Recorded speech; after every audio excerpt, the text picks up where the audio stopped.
Hello, I'm Blaine Branchik. I'm a marketing historian and a former professor, and I'd like to introduce you to and speak a bit about a collection here at Stonewall's archive that I've used for my own research, and that is Advocate magazine. I think that the Advocate is probably one of the larger collections here in the archive. It's a complete collection from the very inception of the magazine to the very present day. So let's take a step back, a little background. The first issue of The Advocate was in September 1967. So this is a little before Stonewall, June 1969, but really at a time when it sort of gay and lesbian identity was sort of being constructed, both in terms of how society saw LGBTQ people and how we saw ourselves.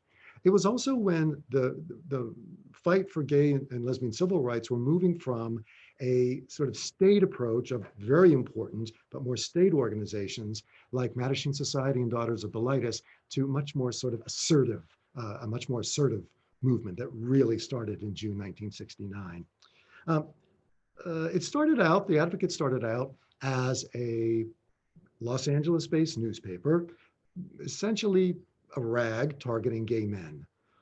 And it's interesting to look at the early issues of the Advocate because it tells you a lot about how the LGBTQ market, LGBT community as consumers were seen. The vast majority of ads in early issues of the Advocate are for things like bathhouses and porno theaters, adult bookstores, VD clinics, even bail bondsmen.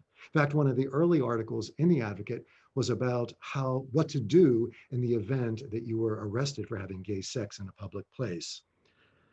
So in the 70s, in the late 60s, early 70s, the Advocate moved its focus from just LA, first to California, incorporating San Francisco, and then to the West, before really, by the mid-1970s, it had become an important national publication. In fact, today, many consider it the national LGBTQ targeted publication. It has a circulation of about 175,000 readers and a very active internet presence as well. So even with all these changes in the past 20 years in the media world, it really does remain still the largest bi-monthly, formerly semi-monthly publication targeting LGBTQ readers. I think it's safe to say that the Advocate is a fairly mainstream LGBTQ targeted publication, which is to say it targets a very broad swath of the readership. One of the ways that we can see that is by looking at more recent ads in the Advocate in the last, let's say, 15 years, where you see a lot of ads from Fortune 500 companies, companies like American Express, Lexus, Bank of America, very large pharmaceutical companies. But all that said, throughout the years, the Advocate really has been where you first read about things like, AIDS, where you saw a lot of articles about local, state, and federal political campaigns, legislation, court decisions, and it also acted as an outlet for lots of LGBTQ celebrities to come out, including singers Melissa Etheridge, George Michael, Katie Lang, and even Rob Halford, who was the lead singer of the heavy metal band Judas Priest. You also see a lot of politicians being interviewed in the Advocate for local, statewide, and national sorts of campaigns, talking about how they viewed their LGBTQ constituents. In fact, you may be familiar with the gay comic Bruce Vilanch, who once referred to the Advocate as the New York Times of homosexuality.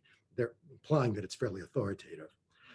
In my experience, it is extremely rare to find a complete archive, a complete paper, hard copy archive of the Advocate that you can actually touch and see and work with. And I have found one here at the Stonewall Archive. You have the complete set from the very first issue, 1967, to the present day. So what can you do with the Advocate Archive? Well, you can learn about LGBTQ history as it's happening, as it's being reported. Like what were LGBTQ people up to? How were LGBTQ people viewed by larger society? What was happening politically to impact the lives of LGBTQ readers?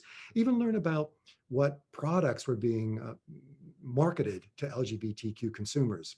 For example, did you know that starting in the 1980s through the present day, most issues of The Advocate feature an ad for Absolute Vodka? Anyhow, with the Advocate collection, you can trace the birth of the gay rights movement through the disco craze, the AIDS crisis, AIDS activism and treatments, all the way to same sex marriage. You can learn about LGBTQ celebrities and the current challenges that face the LGBT community in general.